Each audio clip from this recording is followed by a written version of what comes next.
اليوم يئس الذين كفروا من دينكم فلا تخشوهم واخشون اليوم أكملت لكم دينكم وأتممت عليكم نعمتي ورضيت لكم الإسلام دينا. بسم اللہ الرحمن الرحیم الحمد للہ رب العالمین وصلی اللہ علی محمد وآلہ الطاہرین۔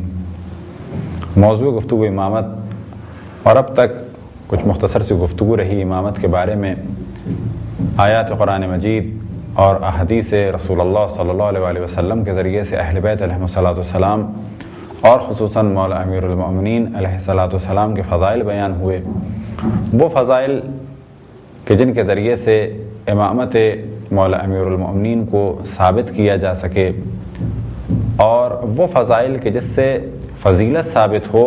لیکن جب فضیلت ثابت ہوگی تو خود بخود یہ چیز بھی ثابت ہو جائے گی کہ جو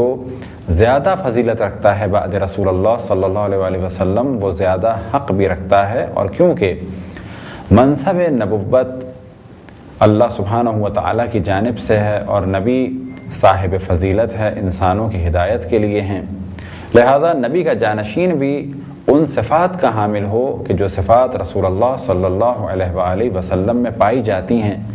البتہ اس میں شک نہیں کہ نبی کے وسیع میں وہ صفات رسول اللہ صلی اللہ علیہ وآلہ وسلم سے کم ہوں گی، لہذا ہم نے کبھی بھی یہ دعویٰ نہیں کیا کہ مولا امیر المؤمنین علیہ الصلاۃ والسلام صفات حسنہ میں، مثال کے طور میں علم میں یا شجاعت میں یا حلم میں یا تدبر میں رسول اللہ صلی اللہ علیہ وآلہ وسلم سے زیادہ معاذ اللہ ہیں، یا یہ کہ مساوی ہیں۔ حتیٰ مساوی ہونے کا بھی دعویٰ ہمارے ہاں شیعوں میں کوئی نہیں کرتا، بلکہ کہا جاتا ہے کہ بعد رسول اللہ سب سے زیادہ علم،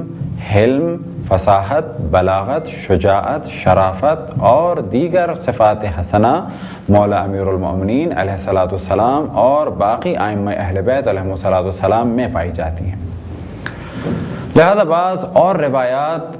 کہ جیسا کہ ہم نے پہلے بھی توجہ دلائی کہ قرآن مجید میں فقط وہی آیات نہیں کہ جن کو آپ کے سامنے پیش کیا گیا، اور نہ فقط وہ روایات ہیں کہ جو آپ کی خدمت میں پیش کی گئیں، اور بھی روایات ہیں کہ جن میں سے کچھ اب پیش کی جا رہی ہیں، اور ان کے علاوہ بہت ساری روایات ہیں، کیوں کہ سب سے زیادہ فضائل مولا امیر المؤمنین کے ہیں۔ البتہ یہ چیز بھی ذہن میں رہے کہ فضائل بہت سارے چھپائے گئے، بہت سارے فضائل ایسے ہیں کہ جو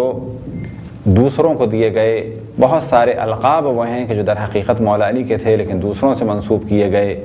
اسی طرح سے بہت ساری روایات کہ جن میں فضائل اہل بیت علیہم الصلاۃ والسلام اور خصوصاً مولا امیر المؤمنین کے فضائل تھے، ان روایات کو دوسروں کی جانب منسوب کیا، ان فضائل کو دوسروں کو دے دیا گیا، لیکن فضائل اہل بیت علیہم الصلاۃ والسلام بے انتہا تھے، بے شمار تھے۔ لہذا آج بھی تمام کتب شیعہ و سنی کا اگر ملا کے مطالعہ کیا جائے تو بھی سب سے زیادہ فضائل اہل بیت علیہم الصلاۃ والسلام کے، اور ان میں سب سے زیادہ مولا امیر المؤمنین کے، اور اگر یہ مطالعہ الگ الگ کتب کا کیا جائے، مثال کے طور پہ کتب شیعہ کا جدا گانا، کتب اہل سنت کا جدا گانا، تو سب سے زیادہ فضائل بلا شک مولا امیر المؤمنین علی بن ابی طالب علیہ الصلاۃ والسلام ہی کے ملیں گے۔ انہی فضائل میں سے بعض اور فضیلتیں جو رسول اللہ صلی اللہ علیہ وآلہ وسلم کی زبان مطہر سے صادر ہوئیں، ان میں سے ایک تاریخ بغداد میں کہ رسول اللہ صلی اللہ علیہ وآلہ وسلم نے مولا امیر المؤمنین علیہ الصلاۃ والسلام کے لیے ارشاد فرمایا، علی خیر البشر فمن امترا فقد کفر، کہ علی تمام انسانوں میں سب سے بہتر ہیں، اور جو اس چیز کا انکار کرے یا شک کرے وہ کفر کرتا ہے۔ اسی طرح تاریخ بغداد میں ایک اور روایت مولا امیر المؤمنین کے لیے نقل ہوئی، من لم یقل علی خیر الناس فقط کفر، کہ جو یہ نہ کہے کہ انسانوں میں سب سے بہتر علی ابن ابی طالب ہیں وہ کفر کرتا ہے۔ ایک اور روایت کہ جو کنوز الحقائق جناب مناوی کی، اس میں نقل ہوئی، انا وعلی حجت اللہ علی عبادہ، میں اور علی اللہ کے بندوں پر اللہ کی جانب سے حجت ہوں۔ اسی طرح سے رسول اللہ صلی اللہ علیہ وآلہ وسلم نے ارشاد فرمایا، علی سید العرب، علی عربوں کے سردار ہیں۔ اسی طرح سے مجمع الزوائد میں جناب حیثمی نے ایک روایت نقل کی کہ رسول اللہ صلی اللہ علیہ وسلم نے ارشاد فرمایا ان ھذا اول من آمن بی، کہ بتحقیق یہ وہ ہے کہ جو سب سے پہلے مجھ پر ایمان لایا، وھذا اول من یصافحنی یوم القیامہ، اور یہ وہ ہے کہ جو سب سے پہلے مجھ سے یوم قیامت مصافحہ کرے گا، ھذا صدیق الاکبر، یہ صدیق اکبر یعنی سب سے بڑا سچا ہے، وَهَذَا فَارُوقُ هَذِهِ الْأُمَّةِ يُفَرِّقُ بَيْنَ الْحَقِّ وَالْبَاطِلِ، اور یہ اس امت کا فاروق ہے جو حق اور باطل میں فرق کرے گا، وَهَذَا يَعْصُوبُ الْمُؤْمِنِينَ، یہ يَعْصُوبُ الْمُؤْمِنِينَ ہے، وَالْمَالِ يَعْصُوبُ الظَّالِمِينَ، اور مال يَعْصُوبُ الظالمین ہے، اور بعض روایتوں میں نقل ہوا وَالْمَالِ يَعْصُوبُ الْمُنَافِقِينَ۔ تو اس روایت میں مولا علی کو رسول اللہ صلی اللہ علیہ وسلم نے صدیق اکبر، فاروق امت، یعصوب الدین یعنی دین کی پناہ گاہ، اور سب سے پہلے ایمان لانے والا، اور سب سے پہلے قیامت میں رسول اللہ صلی اللہ علیہ وسلم کے ساتھ آپ ہی مصافحہ فرمائیں گے یوم القیامہ۔ مستدرک الصحیحین میں جناب حاکم نے ایک روایت نقل کی کہ رسول اللہ صلی اللہ علیہ وسلم نے ارشاد فرمایا مولا علی علیہ السلام سے انت سید فی الدنیا و سید فی الآخرہ، کہ تم دنیا میں بھی سردار ہو اور آخرت میں بھی سردار ہو، حبیبوں کا حبیبی، تم سے محبت کرنے والا مجھ سے محبت کرنے والا ہے، وہ حبیبی حبیب اللہ، اور جو میرا حبیب ہے جو مجھ سے محبت کرنے والا ہے وہ اللہ کا حبیب ہے، وہ عدووں کا عدوی، اور تمہارا دشمن میرا دشمن ہے، وہ عدوی عدو اللہ، اور میرا دشمن اللہ کا دشمن ہے، والویل لمن ابغضک بعدی، اور ویل ہو اس پر کہ جو میرے بعد تم سے بغض رکھے، بس ہر وہ شخص کے جس کے دل میں بغض مولا امیر المؤمنین اور اہل بیت علیہ السلام ہو تو رسول اللہ صلی اللہ علیہ وسلم نے ارشاد فرمایا الویل، اس پر ویل ہو۔ مولا امیر المؤمنین علیہ السلام کے بارے میں ایک روایت کہ جو مختلف کتب میں اور مختلف الفاظ کے ساتھ نقل ہوئی وہ یہ کہ مولا امیر المؤمنین حق کے ساتھ ہیں اور حق مولا علی کے ساتھ ہے، اور جس طرف مولا علی ہیں حق اسی جانب ہے۔ لہذا امام ترمذی صحیح ترمذی میں ایک روایت نقل کرتے ہیں کہ رسول اللہ صلی اللہ علیہ وسلم نے ارشاد فرمایا رحم اللہ علی، اللہ سبحانہ و تعالی علی پر رحمت نازل فرمائے، اللہم ادر الحق معه حیث دار، کہ یا اللہ جہاں جہاں علی جائے وہاں وہاں حق ساتھ ساتھ اس کے ہو۔ اسی روایت کو تاریخ بغداد میں خطیب بغدادی نے نقل کیا کہ رسول اللہ صلی اللہ علیہ وسلم نے ارشاد فرمایا، اور یہ روایت جناب ام سلمہ سے نقل فرمائی کہ رسول اللہ صلی اللہ علیہ وسلم نے ارشاد فرمایا علی مع الحق والحق مع العلی ولن یفترق حتی یرد علی الحوض یوم القیامہ، علی حق کے ساتھ ہیں اور حق علی کے ساتھ ہیں، اور یہ دونوں کبھی بھی جدا نہیں ہوں گے یہاں تک کہ یہ دونوں میرے پاس حوض کوثر پر پہنچ جائیں گے روز قیامت۔ بس معلوم ہوا کہ اگر بعد رسول اللہ دیکھنا ہو کہ حق کہاں پر ہے، یا کسی مسئلے یا کسی بھی عبادت کے بارے میں اگر کئی رائے پائی جاتی ہوں اور یہ دیکھنا ہو کہ بعد رسول اللہ کس طریقے کو اپنایا جائے، چاہے وہ غسل ہو، چاہے وضو ہو، چاہے نماز ہو، تو کہا جائے گا کہ وہ رائے لی جائے کہ جس کا تعلق مولا امیر المؤمنین سے ہے۔ وجہ کیا ہے؟ وجہ یہ ہے کہ وہ حق کے ساتھ ہیں اور حق ان کے ساتھ ہے۔ مولا امیر المؤمنین کی فضیلتوں میں سے ایک فضیلت کہ وہ قرآن کے ساتھ اور قرآن مولا امیر المؤمنین کے ساتھ۔ اس روایت کو بھی مختلف الفاظ میں مختلف کتب میں نقل کیا گیا، لیکن سب کا نتیجہ ایک ہے، اور نتیجہ یہ کہ بعد رسول اللہ اگر قرآن چاہیے تو مولا امیر المؤمنین سے ملے گا، اور اگر مولا امیر المؤمنین کے دامن کو تھام لیا تو قرآن خود بخود ملے گا۔ اور یہی وہ مضمون ہے کہ جو رسول اللہ صلی اللہ علیہ وسلم نے حدیث ثقلین میں جس جانب توجہ دلائی، انی تارکم فیکم الثقلین کتاب اللہ و عطرۃ اہل بیتی ما ان تمسکتم بہما لن تضلوا ابدا حتی یرد علی الحوض، میں تمہارے درمیان دو گرہ قدر چیزیں چھوڑ کے جا رہا ہوں، ایک کتاب خدا، دوسرے میرے اہل بیت، جب تک تم ان دونوں سے متمسک رہو گے کبھی بھی گمراہ نہیں ہوگے، یہاں تک کہ یہ دونوں میرے پاس حوض کوثر پہ پہنچ جائیں گے۔ بالکل اسی طرح مولا علی اور قرآن ساتھ ساتھ ہیں، وہاں پر اہل بیت اور قرآن ساتھ ساتھ ہیں، یہاں پر اہل بیت علیہم السلام میں سے یہ روایت مخصوص مولا امیر المؤمنین کے لیے ہے، لیکن اس کے معنی یہ نہیں ہے کہ امام حسن امام حسین اس میں شامل نہیں ہیں،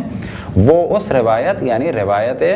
ثقلین کے ذریعے سے، حدیث ثقلین کے ذریعے سے مفہوم ایک ہی ہے، لیکن حدیث ثقلین میں باقی اہل بیت کا ذکر ہے، اس روایت میں فقط مولا امیر المؤمنین کا خصوصیت سے ذکر ہے۔ اس روایت کو مستدرک صحیحین میں حاکم نیشاپوری نے نقل فرمایا، رسول اللہ صلی اللہ علیہ وسلم سے روایت نقل ہوئی،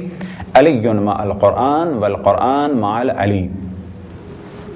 لن یفترقا حتی یرد علی الحوض،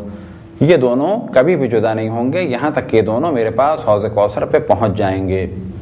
بعض دفعہ سوال کیا جاتا ہے کہ ہم مولا علی کا اتنا ذکر کیوں کرتے ہیں، تو یاد رکھیں یہ سب کچھ اس لیے نہیں ہے کہ یہ ہم اپنے پاس سے کرتے ہیں یا اس لیے کہ ہمارا دل چاہتا ہے، بے شک دل چاہتا ہے، لیکن دل چاہنے کی وجہ یہ ہے کہ یہ حکم اللہ سبحانہ و تعالیٰ کے حبیب رسول اللہ صلی اللہ علیہ وسلم کی جانب سے ہے۔ لہذا مختلف روایات میں ذکر مولا علی اور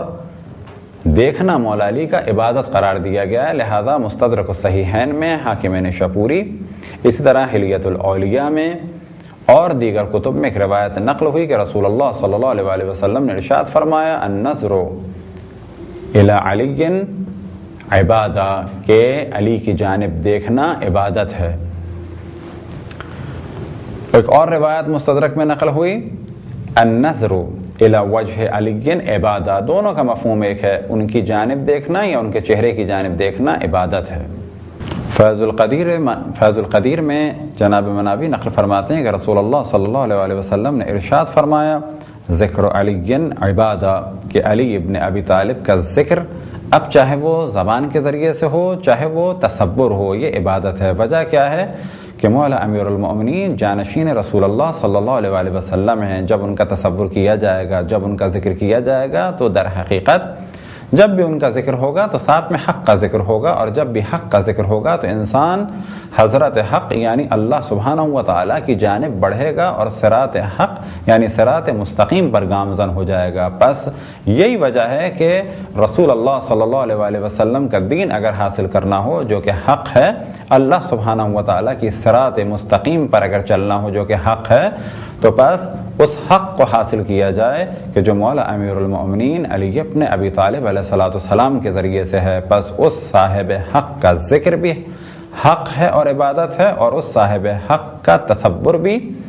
اور اس کی جانب دیکھنا بھی عبادت ہے۔ لہذا روایتوں میں نقل ہوا، سوائق محرقہ میں ابن حجر نے بھی نقل کیا حضرت عائشہ سے کہ رسول اللہ صلی اللہ علیہ وسلم نے ارشاد فرمایا، خیر اخوتی علی، کہ میرا سب سے بہترین بھائی علی ابن ابی طالب ہے۔ انہی روایتوں میں سے ایک روایت مولا علی امیر المؤمنین علیہ السلام کے فضائل میں سے کہ اہم فضیلت یہ کہ آپ کا عقد مبارک جو جناب سیدہ سلام اللہ علیہ سے ہوا وہ بھی حکم خداوند تبارک و تعالیٰ تھا۔ اس موضوع سے متعلق مختلف روایتیں مختلف کتابوں میں نقل ہوئیں، مثال کے طور پہ ذخائر عقبہ میں محب تبری کی ایک روایت نقل ہوئی انس بن مالک سے کہ مولا امیر المؤمنین علیہ السلام ایک دن مسجد نبوی میں رسول اللہ صلی اللہ علیہ وسلم کے پاس تشریف فرما تھے، لہذا رسول اللہ صلی اللہ علیہ وسلم نے ارشاد فرمایا، وَإِذْ قَالَ لِنَبِيِّكَ، یعنی رسول اللہ صلی اللہ علیہ وسلم نے مولا علی سے ارشاد فرمایا کہ مجھے جبرائیل نے ابھی خبر دی ہے، وہ خبر کیا ہے؟ ان اللہ زوجک فاطمہ، کہ اللہ نے تمہارا نکاح فاطمہ سے کیا ہے۔ اسی طرح سے اگلے مرحلے میں بیان ہوا، وَاسْتَشْهَدَ عَلَىٰ تَزْوِيجِهَا 40,000 ملک، اور تمہاری شادی پر 40,000 فرشتے گواہ ہیں، یعنی اللہ سبحانہ و تعالیٰ کا یہ ارادہ ہے۔ اسی طرح سے ایک اور روایت کنز العمال میں علامہ متقی ہندی نے نقل کی، وہ فرماتے ہیں، ان اللہ امرنی ان ازوج فاطمہ من علی، کہ رسول اللہ صلی اللہ علیہ وسلم نے ارشاد فرمایا کہ بتحقیق اللہ نے مجھے حکم دیا ہے کہ میں فاطمہ کا نکاح علی سے کروں۔ بس معلوم ہوا کہ مولا امیر المؤمنین اور جناب سیدہ کا نکاح بحکم خداوند تبارک و تعالیٰ تھا۔ اب اگر توجہ دی جائے کہ نکاح کے بارے میں اللہ سبحانہ و تعالیٰ کا حکم ہے، تو کیا آئندہ کی خلافت اور امامت اور اسلام کی بقا کے لیے خداوند تبارک و تعالیٰ نے کیا کوئی حکم نہیں دیا ہوگا؟ فضائل مولا امیر المؤمنین میں سے ایک اہم فضیلت یہ کہ اللہ اور اللہ کا رسول ان سے محبت کرے، وہ اللہ اور اللہ کے رسول سے محبت کریں۔ البتہ یہ بات ممکن ہے بظاہر سادہ سی ہو، لیکن یہ بات کوئی سادہ سی بات نہیں ہے کہ اللہ سے کوئی محبت کرے اور وہ اللہ سے محبت کرے، کوئی رسول اللہ سے محبت کرے اور رسول اللہ اس سے محبت کرے۔ کیونکہ اگر سادہ سی بات ہوتی تو اس کی اتنی تصریح کی اور اس کے بیان کی ضرورت نہیں تھی۔ بلا شک یہ کوئی ایسی خاص فضیلت ہے کہ جو کم ہی لوگوں میں پائی جاتی ہے، لہذا جنگ خیبر کے دوران جب مولا امیر المؤمنین کو رسول اللہ صلی اللہ علیہ وآلہ وسلم نے پرچم دینے کا اور کمانڈ دینے کا ارادہ کیا تو اس سے پہلے ارشاد فرمایا اور اس جانب توجہ دلائی گئی صحیح ستہ میں بھی، خصوصاً صحیح بخاری میں۔ لہذا صحیح بخاری میں جہاد اور سرایا کے ضمن میں بیان ہوا کہ یوم الخندق میں رسول اللہ صلی اللہ علیہ وآلہ وسلم نے ارشاد فرمایا لَأَتِيَنَّ رَائِعَةً غَدًا رَجُلًا يَفْتَحُ اللَّهُ عَلَى يَدَيْهِ يُحِبُّ اللَّهَ وَرَسُولَهُ وَيُحِبُّهُ اللَّهُ وَرَسُولُهُ، کہ میں یہ پرچم کل ضرور اس شخص کو دوں گا کہ جس کے ذریعے سے فتح حاصل ہوگی، جس کے ہاتھوں کے ذریعے سے فتح حاصل ہوگی، کہ جو اللہ اور اس کے رسول سے محبت کرتا ہے اور اللہ اور رسول اس سے محبت کرتے ہیں۔ معلوم ہوا کہ یہ کوئی معمولی صفت نہیں ہے، یہ ایک اہم صفت ہے، اور حقیقت یہ ہے کہ اللہ سے محبت کرنا اور اللہ اس سے محبت کرے یہ کوئی معمولی چیز نہیں، لیکن یہاں پر اس محبت کا اظہار رسول اللہ صلی اللہ علیہ وآلہ وسلم فرما رہے ہیں بغیر کسی قید و شرط کے۔ بس مولا علی کی ایک صفت یہ تھی کہ وہ اللہ سے محبت کرتے تھے ہر حال میں، اور اللہ سبحانہ و تعالیٰ ان سے محبت فرماتا ہے ہر حال میں۔